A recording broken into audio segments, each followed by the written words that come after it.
Welcome to the friendship class. I know we seem like different people every week. It's because we are different people every week. Today our lesson is just a continuation on what's been said for the last 2 weeks.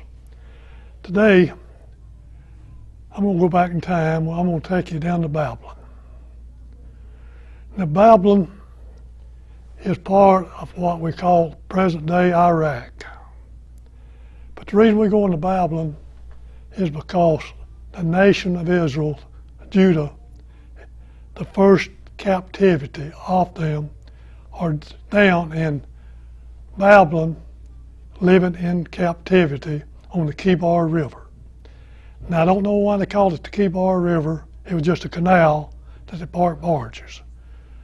So the history behind the Babylon army, and the king is involved with this, is Nebuchadnezzar.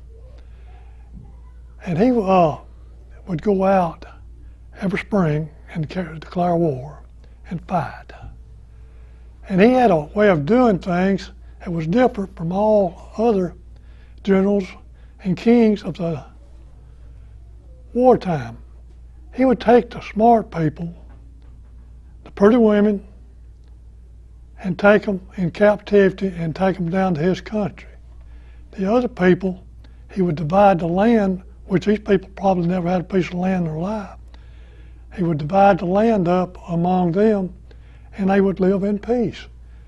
And that gave Nebuchadnezzar, which was the king at this period of time, all the smart people down in his country to work. And the group of people we've been studying, one of them, I believe text talked about it last week, was Daniel. Now Daniel was one of the smartest people that we know in the Christian history. And he was noted by Nebuchadnezzar because he could interpret his dreams. But in time, when he was captured, he had 3 other people captured with him. And he was young men, they were younger than Daniel, and the lesson today is about them. But let's go back. I like to chase a few rabbits and tell a little history before I get started. We got to realize, why are we down in Babylon? Why is Israel, God's chosen people down in Israel, in captivity? Why would the chosen people be in captivity?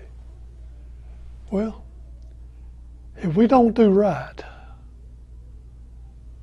and God tried to tell the people how to do right, the whole Israel nation, his chosen nation, tried to tell them how to do right, but no, they wanted kings, they wanted judges. And finally, even when they had kings, they could not live together as one nation. They split up. They went to the northern kingdom and the southern kingdom. And if you remember the history of the Bible, the time I'm talking about now, the northern kingdom's already gone. The Syrian nation has come in and wiped them out. And what few was left, they scattered them all throughout the known world. Now this is the people that they talk about in Revelation. I'm going to bring my people back. When you read the Bible, and God is saying, or Jesus is saying, I'm going to bring my people back. These are the people he's talking about bringing back that was taken in captivity. So this is what we run into today when we study this lesson. We got a group of people, just the first group of people now, that is in captivity. They're going to be 3 captivities, but this is just the first group. This is people like very familiar in the Bible, and one of them is Daniel. We already talked about him last week. Now we got 3 young men that was come up under Daniel, and they were God-fearing people.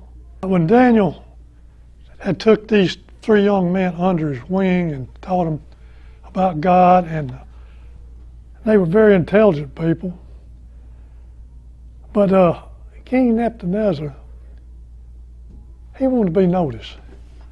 He wanted to be famous. And if, remember reading from chapter 2 in Daniel, he had this dream, and Daniel finally interpreted the dream, and he wanted to be the ruler of the world.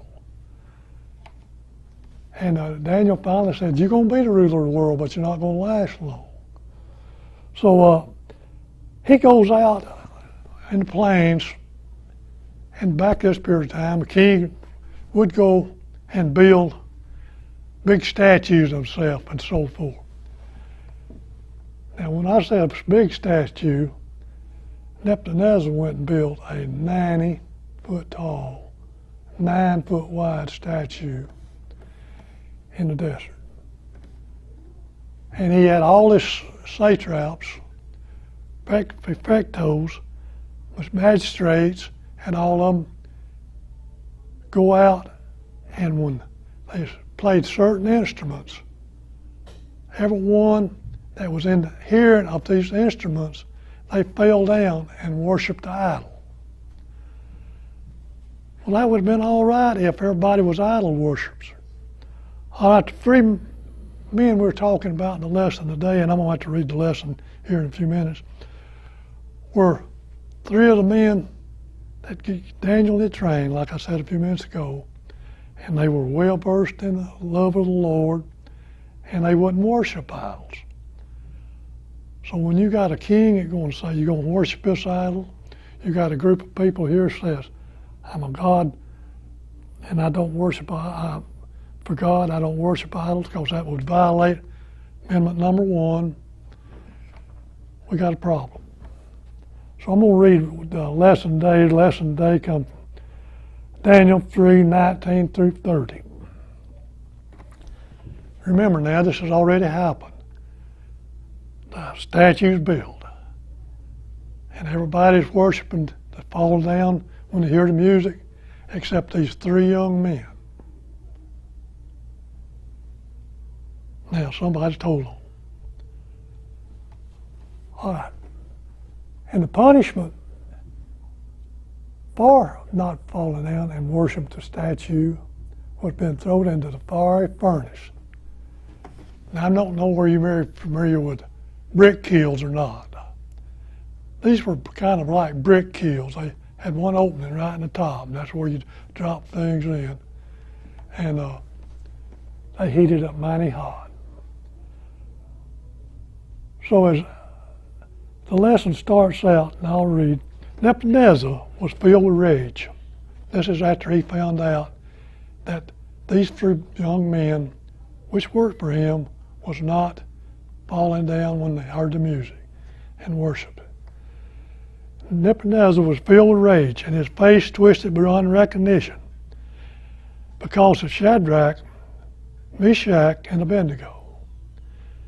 Now you got to realize this was their Babylonian names. They had different names before they was in captivity. In response, he commanded the furnace be heated to 7 times the normal heat. He told some of the strongest men in his army to bind Shadrach, Meshach, and Abednego and throw them into the furnace of flaming fire. So that Shadrach, Meshach, and Abednego was bound, still dressed in all their clothes, and thrown into the furnace of flaming fire. Now the king commanded had been very rash, and the furnace was heated to such an extreme that the fire flame killed the very man that threw the men into the flame. So these three men, Shadrach, Meshach, and Abednego, fell bound into the furnace of the flaming fire. Then King Nebuchadnezzar jumped up in shock and said to his associates, and it could get hairy right here when something like this happens. Didn't we throw 3 men bound into the fire? They answered the king, certainly, your majesty. He replied, look, I see 4 men unbound walking around inside the fire and unhurt. And the 4th one looks like the one of the sons of God. Now some Bibles said the Son of God, but this lesson here says sons of God. Nebuchadnezzar went up near the opening of the furnace of flame and fire and said, Shadrach, Meshach, and Abednego, servants of the Most High God, come out, come here. Then Shadrach, Meshach, and Abednego came out of the fire. The chief administrators, ministers, governors, and the king's associates crowded around them and looked at them. What were they expecting to see? If somebody thrown in a flame and just burned up 3 guys. The fire hadn't done anything to them. The air wasn't singed. Their garments looked the same. And before, they didn't even smell like fire. Nebuchadnezzar declared, May the God of Shadrach, Meshach, and Abednego be praised. He sent his messages to rescue his servants who trusted him. They ignored the king's order, sacrificing their body because they wouldn't serve or worship any god but their God. I now issue a decree. That's the king talking. I now issue a decree to every people, nation, and language, whoever speaks disagreeable, disrespectful about Shadrach, Meshach, and Abednego's God will be torn limb from limb, and their house made a trash heap, because there is no other God who can rescue this than the king made Shadrach, Meshach, and Abednego prosper in the providence of Babylon. All right, this is 3 guys that's taken in captivity. And these guys are God-fearing guys. And they got a few answers they'd like to say to Nebuchadnezzar. And one of them was when he said he gave them opportunity to change and fall down before the gods before he threw them in the flames. And they said, our God, that's Abednego and them talking, our God can save us if he wants to. And if he does not want to, we're still not going to bow down to your image. That's telling pretty plain, people. In other words, they're going to live for their God, and somebody's not going to make them worship gods they're not going to do. Now, the book of Daniel is kind of strange. It's written in 2 different languages. And another thing we need to look at in here, most of the people during this period of time that had kings like that were idol worshipers. And that was the trouble with the Israelite nation. That's the reason they were in captivity. Remember, the northern kingdom was already gone because they did not have a good king you could bring around. Southern king had a few good kings, and one of them, the best one they had, I guess, one of the best was Josiah. They had Hezekiah, a few of them like that. That changed them, but finally, due to all the idol worship and so forth, they in captivity down in the Kibar River. We got Daniel. He's down there. He stays 60-something years down there. He serves under 5 kings down there. And he sees the last of the captivity, people in captivity come back. But this is just one minor lesson that would happen during the administration of Daniel as he served these 60 years. Another one that we'll run into later on, and it'll be in another book, is Ezekiel. You remember Alan talked about last Sunday about Ezekiel in the Valley of the Bones. The Valley of the Bones, he was talking about the Israelite nation. And he said, Jesus said to him, or God said to him, will these bones live? And he said, only you know. But they did live. And that is the Israelite nation that will come back. And they will come back alive and be part of his chosen nation. Now, people that reported these two boys were very unhappy people because they had taken some of their jobs. Jealousy. So we got a lesson here. It covers a lot of stuff. Number one is the most famous thing it covers is faith. These three men had faith, or three young men had faith, that their God would save them. Also had faith that if he didn't save them, their destiny. Pretty good feeling. All right, another thing you got to realize is reliability. These people relied upon God to do things for them. He did. He brought them out of the flame. A flame that was heated 7 times hotter than usual. A flame that killed the people, put it in there.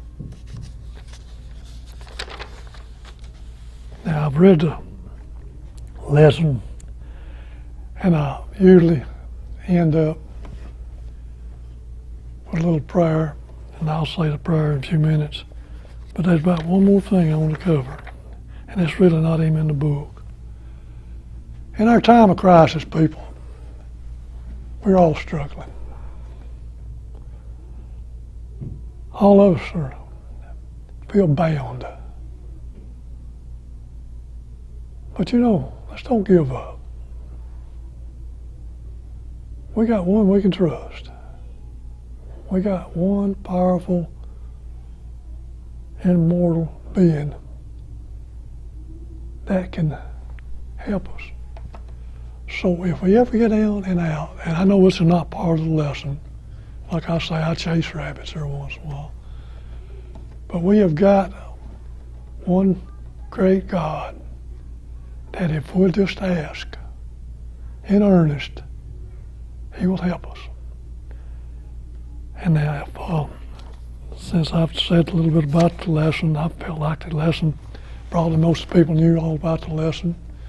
It was just a group of young men not only survived, Nebuchadnezzar would give them a higher position because they did what they believed their God would do, and they believed in their God, and they lived with their God, and lived for their God, and didn't forsake their God. All right, let's pray.